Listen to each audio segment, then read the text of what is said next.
Hi guys, this is the second video in our Unlock Your Hamstrings 4-part series. Again, the first video, hopefully you've already watched it, was about the calves. The second video today is about how to unlock your hamstrings through strengthening your abs and stretching off your hip flexors. And then the last two videos will actually be hamstring stretches, I promise. So a lot of people have really tight hamstrings because they have weak abs and tight hip flexors, which is very common because obviously we spend a lot of time sat down, therefore we get a bit lazy with our abs and our hip flexors get really tight because we're sat down all the time.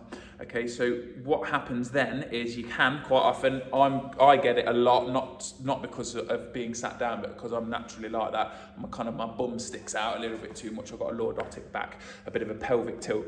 Okay, so to counter that, what we need to do is we need to strengthen the abs, relax the hip flexors off. A lot of ab work also works the hip flexors, which we don't want to do. So we need to do some ab specific stuff and switch the hip flexors off. Then we want to stretch the hip flexors, and hopefully that will address the imbalance and allow the hamstrings to relax and not have to play a postural role, because it's not what they were designed for.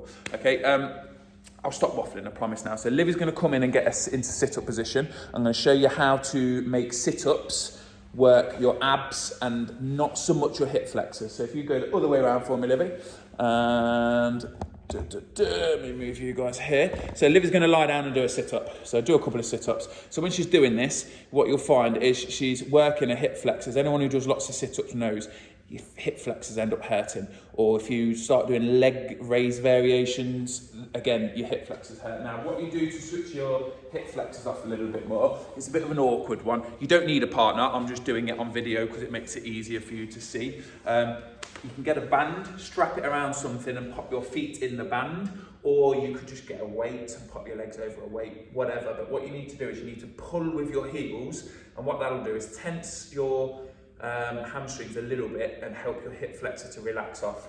Okay, so you're going to put that, lift your feet up. So pull the band with your feet, bend your knees.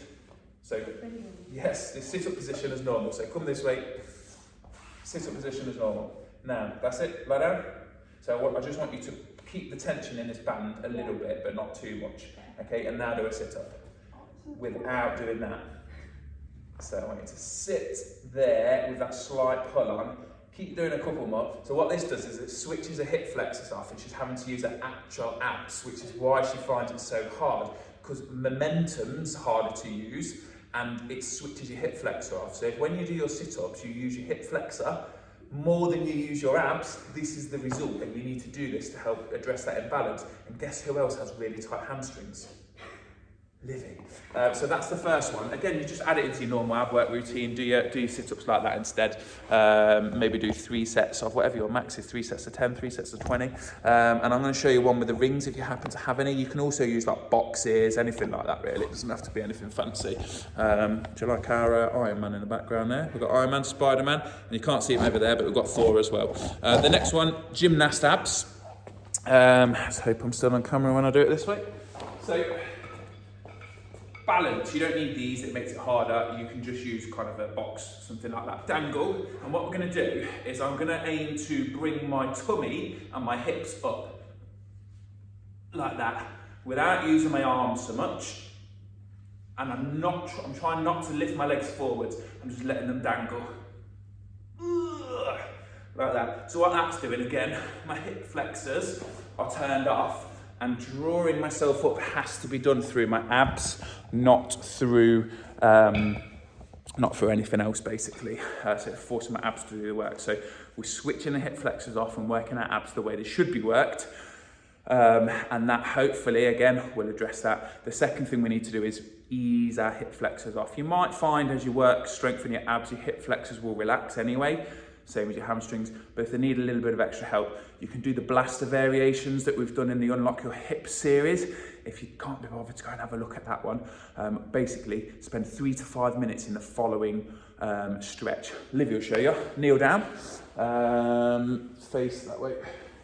There you go. She's going to basically tuck her hips under, so she's not doing Nicki Minaj back.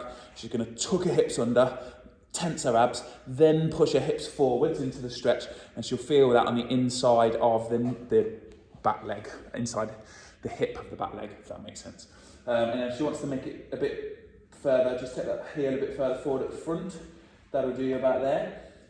But you don't want your knee coming too much further than, you don't want your foot coming too much further than your knee, because it's not that relevant. And then again, if she wants to kind of adjust the angle on that or make it harder, she can drop her elbows on the floor just inside that front leg there, and that will make it better. You can either lean down, pop one elbow, twist to the side as you do it. It's just going to attack that hip flexor from different angles. Don't bounce your stretches, and again, just do each side 3 to 5 minutes. That way you've worked on your abs and you've released your hip flexors off a little bit at the end of your ab session, a couple of times a week. And again, hopefully it'll unlock your hips and you'll be flying.